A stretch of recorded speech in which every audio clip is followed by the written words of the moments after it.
এটা আসলে আওয়ামী লীগের সরকার ছিল না, এটা ছিল ভারতীয় একটি অঙ্গ সংগঠনের সরকার। ওখান থেকে যা হুকুম আসতো তাই তারা করত। এই ফ্যাসিবাদী শাসন চালু হয়েছে 11 ঘটনার মধ্য দিয়ে। ফ্যাসিবাদের যারা বৈশিষ্ট্য, তাদের বিরুদ্ধে কোনো কথাই তারা সহ্য করতে কাজী কোটা সংস্কারের আন্দোলনে ছাত্রদের উপর তারা নির্বিচারে গুলি চালিয়েছে।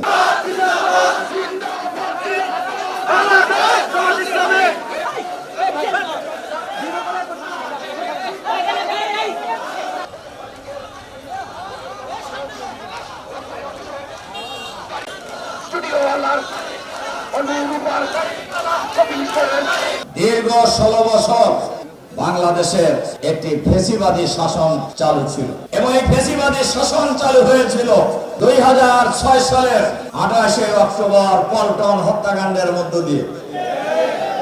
এই ফ্যাসিবাদী শাসন চালু হয়েছে 11 ঘটনার মধ্য দিয়ে।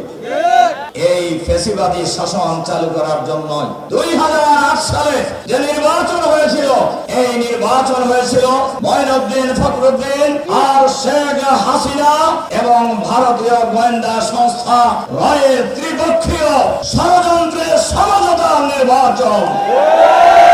সেই নির্বাচনেও উল্লাপাড়ার জনগণ রফিকুল ইসলাম খানের দাঁড়িপাল্লায় ভোট দিয়েছিল। কিন্তু আমাদের ওই দিন ছিনিয়ে নেওয়া হয়েছিল গভীর রাতে।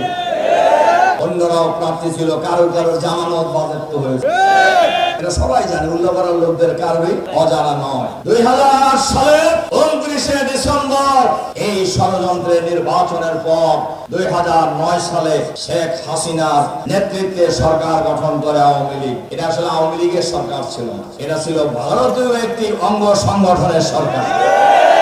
ওখান থেকে যা হুকুম আসতো তাই তারা করত। জুলাই বিপ্লবে এই জুলাই আন্দোলন শুরু হয়েছিল ছাত্রদের কোটা বিরোধী আন্দোলন, কোটা সংস্কারের আন্দোলন।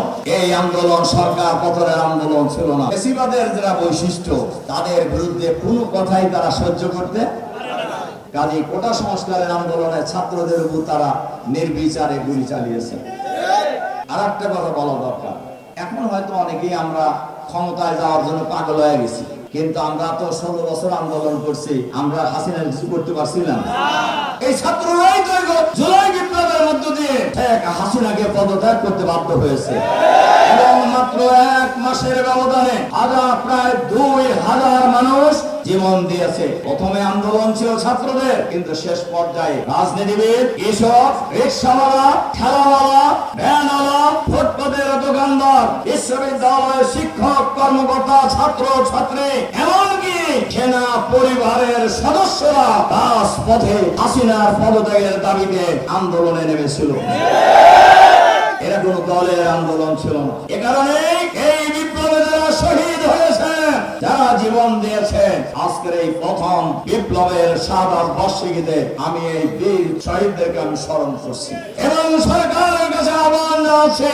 আমি আগে অনেক বিধি আহ্বান জানিয়েছি, জুলাই বিপ্লবে যারা জীবন দিয়েছেন এদেরকে জাতীয় বীর হিসাবে ঘোষণা করতে হবে। যাদের রক্তের বিনিময়ে, যাদের জীবনের বিনিময়ে বাংলাদেশের মানুষ ফ্যাসিবাদ মুক্ত হয়েছে।